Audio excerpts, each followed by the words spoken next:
Donc, il s'agit d'une étude qui prend son origine à l'Open University, université à laquelle j'appartiens, qui est une université entièrement à distance, et donc qui a toujours eu pour préoccupation principale, étant donné que les étudiants sont dispersés, sont chez eux à domicile, de leur créer un esprit de communauté. Quelle qu'a été la technologie au fil des années, et maintenant ça se fait bien sûr par forum, entre autres, et donc pour nous les forums sont très importants.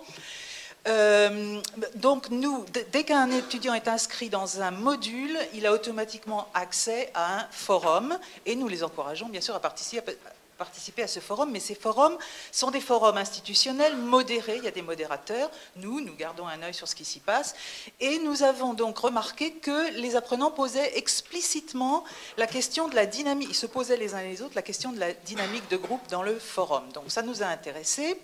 Parce que, et donc pourquoi cette étude? Parce que leur discussion rejoignait des discussions que nous avions eues institutionnellement sur les jardins clos, c'est-à-dire walled gardens, c'est-à-dire faut-il qu'une institution propose des espaces sociaux institutionnels semblables à ceux qui existent dans la société en général, mais qui soient customisés, adaptés aux besoins de l'apprentissage, ou est-ce que c'est complètement inutile? Est-ce qu'il faut laisser les gens libres d'utiliser les outils dont ils ont l'habitude? Les questions de recherche qui animent donc cette petite étude, c'était d'abord de voir s'il y avait une différence d'usage dans la langue cible, d'usage de la langue cible, c'est-à-dire la langue cible pour mes apprenants ici, c'est l'italien. Ce sont des anglophones qui apprennent l'italien et qui ont participé, ce sont les mêmes personnes qui ont participé à des discussions dans un forum institutionnel, FO, Forum Open University, et aussi dans un forum Facebook FB. Et si on peut distinguer des différences d'usage de l'italien, peut-on encourager certains usages dans un espace plutôt que dans un autre? La méthodologie, toute bête, il va y avoir un petit peu de quantitatif, un petit peu de qualitatif, et comme je dis, c'est un travail en cours, donc les résultats sont intérimaires, vous verrez. Le projet, donc, se base au départ sur un module d'italien pour apprenants anglophones qui comporte 518 étudiants. Le corpus d'observation, néanmoins, ne comporte que ceux qui sont actifs, et sur le forum, et sur Facebook, ils sont 39, et encore, seuls qui sont vraiment très actifs ont été collectés, et il n'y en a qu'une dizaine. En gros, leur âge entre 30 et 65 ans. Je passe sur ce qui est moins important, puisque nous sommes pressés, mais ce qui est important à savoir, c'est que le forum FO institutionnel est un endroit où on les invite à partager, mais qui n'est pas obligatoire. C'est une partie non obligatoire du module qui comporte aussi une partie, alors là, obligatoire d'auto-enseignement et une partie aussi obligatoire tutorée. Le forum n'est pas obligatoire. Par contre, comme ce sont des adultes et qui savent très bien qu'ils n'ont pas beaucoup de contact avec la langue cible, en général, ils sont très preneurs du forum et ils sont très preneurs en langue cible quand ils le peuvent. Mais ces gens-là dont je parle ont créé d'eux-mêmes un groupe Facebook. Vous allez voir pourquoi dans une seconde. Donc la comparaison est avec le forum, le groupe Facebook qui est auto-créé. Les deux espaces donc sont facultatifs. J'ai observé pendant une période de 4 mois. Alors, nous avons ici en bleu la fin d'un cours de débutants. Il se termine le 30 septembre, ne vous étonnez pas des dates, à l'Open University nous avons des dates très bizarres pour toutes sortes de raisons que nous n'avons pas le temps de détailler ici. Le cours de débutants se termine, et donc le forum aussi, se termine le 30 septembre, et nous observons en lisant le forum que vers la fin du cours de débutants, ils commencent à discuter entre eux pour dire, qu'est-ce qu'on va faire en attendant de s'inscrire au début du cours intermédiaire qui lui ne démarre que le 21 janvier. On va perdre notre italien qu'on a si bien appris, comment faire, etc. Pourquoi on ne ferait pas un groupe Facebook? Donc nous, ça nous intéresse, on observe ça. Au début, leur proposition est tout à fait paisible et sereine. Cependant, dès que certains d'entre eux parlent de créer un groupe Facebook, d'autres du forum disent « mais non, vous allez nous casser notre interactivité, vous allez emmener les plus bavards ailleurs, il ne va plus rien se passer sur etc. » Et ça dégénère ensuite en une discussion sur les Facebookophiles et les Facebookophobes, parce qu'il y a toujours une polarisation autour de Facebook. Mais ils l'ont fait quand même, ils ont créé leur groupe, et puis un peu plus tard, donc le groupe est en rose là-dessus, non, en gris pour vous, en rose pour moi, et en vert pour tout le monde, c'est le cours intermédiaire qui démarre. Et entre les deux accolades noires, c'est mon corpus d'observation, mon créneau d'observation. Donc moi, je me suis attachée à observer les mêmes gens participant aux deux endroits. Alors, les inscrits au forum sont les mêmes que les inscrits au module, il y en a 518. Les inscrits au groupe Facebook, il y en a 39 qui sont partis, tout en restant aussi au forum. Et puis, il y en a donc 10 ou 9 plutôt qui sont très actifs. Voilà à quoi ressemble le forum, voilà à quoi ressemble leur groupe Facebook qui est public. Hein. Ils ont laissé public, c'est pourquoi j'ai pu aller y mettre mon nez. Et pour les 9 sélectionnés, donc ça c'est le début de ma petite analyse quantitative, en nombre de mots anglais et français, total, vous voyez le nombre de mots. Sur le forum, beaucoup plus de mots que sur Facebook, mais là, ce sont les deux langues confondues. Hein. Il y a d'autres contributions qui sont non textuelles. Sur le forum et sur Facebook, on peut dans les deux endroits mettre des binettes, des liens vers des vidéos, des audios, des photos. Et sur Facebook, en plus, il y a la petite contribution où on peut cliquer pour dire « j'aime », qui est très utilisée. L'analyse quantitative montre que, en gros, les parties qui comptent sont les deux colonnes de droite, où vous voyez la utilisation de la langue cible sur Facebook en pourcentage du nombre de mots, des nombres de mots. Nombre de mots sur Facebook en italien, en pourcentage du nombre de mots sur Facebook en tout. Et par étudiant, hein, chaque rangée est un étudiant. Et on voit que pour toutes les rangées, sauf les deux du bas, l'italien est beaucoup plus utilisé sur Facebook que sur le forum de l'institution qui se trouve complètement sur votre droite. Et on voit que ce soit des gros contributeurs aux deux espaces, comme par exemple l'étudiant S, de faibles contributeurs aux deux espaces, comme l'étudiant C, des contributeurs qui préfèrent Facebook, comme l'étudiant B, ou des contributeurs qui préfèrent le forum, comme D, la tendance est de parler nettement plus italien sur Facebook. Il y a en bas, à droite, NS, j'ai indiqué que NS pour dire non significatif, c'est un étudiant qui a posté 15 mots en italien sur Facebook et un seul message de 6 mots en italien sur le forum, donc le score sur le forum serait 100% d'italien, mais ce n'est pas très significatif. Et puis l'étudiant M2, très intéressante, elle va contre ce mouvement, et je n'ai pas encore analysé pourquoi, et évidemment je creuserai, voir pourquoi elle va contre... Bon. Méthodologie qualitative, elle est adaptée de Selwyn, Face Working Learning Media and Technology. Pourquoi? Parce qu'il a étudié un groupe de Facebook dans un contexte d'apprentissage. Donc je me suis dit que ça pouvait être intéressant. J'ai repris ces catégories en y ajoutant les miennes. Alors, les miennes que j'ai ajoutées au vu de mes données, après avoir lu mes données, j'étais obligée de rajouter celles que vous voyez en gris pâle. Les catégories qu'il avait, lui, désignées au cours de son étude qui portait sur des jeunes étudiants, des étudiants ce que j'appelle normaux, c'est-à-dire 20 ans, 21, 22. Alors, la première catégorie, c'était discussion, rapport et réflexion sur le module étudié. Deuxième catégorie, des échanges de conseils pratiques, aussi bien sur les dictionnaires, par exemple, que sur la technologie.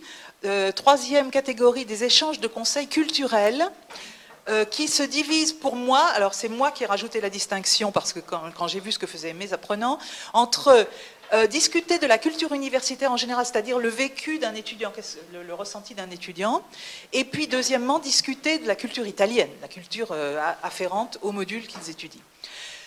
Quatrième catégorie de Selwyn, solidarité, ce qu'il appelle le désengagement affiché, que je trouve une expression très drôle, je ne me souviens plus du tout comment c'était en anglais, je ne l'ai pas à l'esprit. Mais le désengagement affiché, ce sont ces messages où on dit oh ben moi je suis nul, moi de toute façon j'ai complètement oublié de réviser, mince c'est demain l'examen, toutes ces autodérisions. Moi j'ai rajouté le soutien affectif parce que mes étudiants à moi sont beaucoup plus positifs et affectifs, mais tout ça c'est donc dans la catégorie solidarité. Catégorie 5, badinage, humour, absurdité assumée, etc. Et puis catégorie 6 que j'ai rajouté, parce que mes étudiants le manifestaient, des petits détails sur la vie privée qu'ils partagent les uns avec les autres. J'ai maintenant 2 transparents pour vous montrer les résultats de l'analyse qualitative et j'ai gardé en haut à droite un résumé de mes catégories pour que vous puissiez les voir. Alors la catégorie 1, elle se manifeste dans les 2 espaces avec une préférence pour le forum. Donc les réflexions sur le module même, on les trouve plutôt dans le forum. Et sur une grille de fréquence de fréquence qui est extrêmement grossière. J'ai pas fait l'analyse encore, mais en lisant tout ça, je me suis fait une idée. Donc fréquence grossière, haute, moyenne, basse. Tout ce qui concerne les réflexions sur le module, c'est haute fréquence. On trouve beaucoup de ce genre de messages. Les conseils pratiques sur les procédures du cours, on les trouve dans les deux espaces. Et les dépannages techniques, on les trouve dans le forum du cours. Et de même, cette catégorie-là représente une haute fréquence d'échange. La catégorie 3, c'est là qu'on commence à voir apparaître une prépondérance de Facebook. Donc la catégorie 3, c'est la catégorie culturelle. C'est des échanges culturels sur la culture universitaire en général ou sur la culture italienne en particulier. Donc 3A, culture universitaire, plutôt sur le forum du cours, mais il y en a aussi sur Facebook. Et 3B, lui, par contre, majoritairement sur Facebook. Donc ce qui concerne la culture, les échanges culturels sur leur sujet de prédilection, leur langue cible et leur culture cible de prédilection, c'est sur Facebook. Puis les catégories 4, 5, 6 qui sont plus légères, alors il y a, je vous rappelle, solidarité, badinage et vie privée, on les retrouve dans les deux espaces. Maintenant, langue cible ou langue maternelle. Alors on ne voit pas très bien mes petits logos sur cette version-là de PowerPoint. Donc la première catégorie, réflexion sur le module, c'est sur le forum de l'Open University en langue maternelle, anglais. Deuxième catégorie, je l'ai divisée en deux, mais c'est de toute façon en langue maternelle, en anglais donc, et sur le forum, c'est-à-dire les procédures, des conseils, des échanges de procédures, des conseils pratiques et des dépannages. En 3, culture. Alors, ce qui est culturel universitaire, sur le forum de l'université, c'est en langue maternelle, mais par contre, ce qui est sur Facebook, sur la culture italienne et l'Italie, c'est en italien. Donc, on raconte ses activités culturelles. Quand je suis allée à Sienne, j'ai fait ci, ça, et je vous recommande de visiter, machin, etc. Et puis, on partage des liens, des photos, des vidéos, des chansons, et il y a des échanges, des gens qui aiment pas, et qui disent des choses sur ces vidéos, ces chansons, en italien. Ensuite, au-dessous de la ligne ondulée, tout le reste se retrouve dans les deux. Il n'y a pas de prépondérance de Facebook ni du forum du cours, il y a les deux. Mais on voit qu'en langue cible se trouve la catégorie 4.3, c'est-à-dire les autoprésentations de début de module sont toujours en italien. On ne leur a pas demandé de le faire, c'est comme ça qu'ils le font. Tout ce qui est l'affectif léger, je dirais, c'est-à-dire salutations, souhaits de Noël, souhaits d'anniversaire, etc., qui se font beaucoup, bien que ce soit des adultes, tout ça c'est en italien. Ce qui est catégorie 5, badinage, il n'y en a pas beaucoup, il y en a un tout petit peu. Il y en a un petit peu en italien, mais évidemment, ils ne peuvent pas trop, c'est de l'italien intermédiaire. Je pense que j'ai oublié de dire ça au début, mais c'est italien intermédiaire. Et la catégorie révélation personnelle, alors ça se divise en deux, c'est en langue maternelle quand il s'agit de choses difficiles. Mais ce sont des adultes, ils ont des vies compliquées, comme vous et moi, donc il y a des choses dures parfois qui communiquent à leur... Et ça, c'est en langue maternelle, c'est en anglais. Et par contre, quand c'est du personnel léger, c'est-à-dire on parle de son chien, son chat, on met des photos, on a trouvé des fleurs, etc., ça, c'est en italien. Donc, conclusion, on voit que la langue cible est utilisée plutôt sur Facebook, et plutôt pour ce qui est culturel et ce qui est personnel mais facile à exprimer, ce qui n'est pas étonnant puisque en l'occurrence il s'agit de gens qui viennent de finir un module débutant et qui sont dans un module intermédiaire. Hypothèse, alors la différence entre les deux espaces qui sont tous les deux, donc je vous rappelle, informels et qui sont tous les deux pas surveillés ni dédiés à une activité particulière dans lequel ils peuvent faire ce qu'ils veulent. Donc, la question, est-ce un environnement surveillé? Est-ce qu'il y a une perception que l'environnement est plus surveillé parce qu'ils sont dans le forum de l'université, donc ils ont peur de parler en italien au cas où il y aurait des profs d'italien qui liraient, je ne sais pas. Je me demande aussi, ça c'est un truc qui a besoin d'être creusé, on en a entendu parler ce matin, de la sémiotique du lieu, parce que la sémiotique visuelle de Facebook est beaucoup plus dense que dans le forum.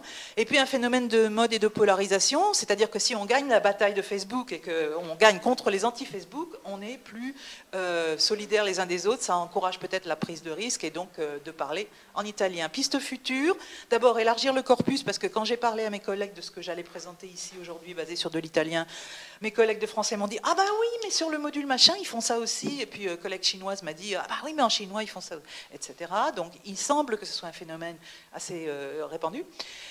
Deuxièmement, donc, alors première priorité, quantifier plus que je n'ai pu le faire pour vous montrer aujourd'hui.